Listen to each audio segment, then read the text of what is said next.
The cost of transmission repairs can vary widely based on a number of factors such as extent of damage, manual versus automatic, or the make and model of your vehicle. A transmission rebuild is where the entire transmission is taken apart and inspected. If you're looking for a reputable shop to help you identify specifically what has failed on your vehicle and think you need a transmission repair immediately, schedule an appointment before it is too late.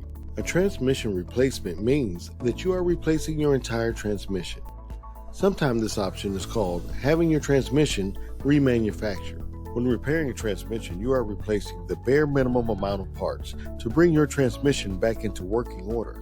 Once you have determined that it is your car's transmission that needs to be fixed, you will need to decide if you want to have your transmission repaired, replaced, or rebuilt. Transmission troubles can be both frustrating and costly. Your transmission is one of your car's most complex and essential engine components.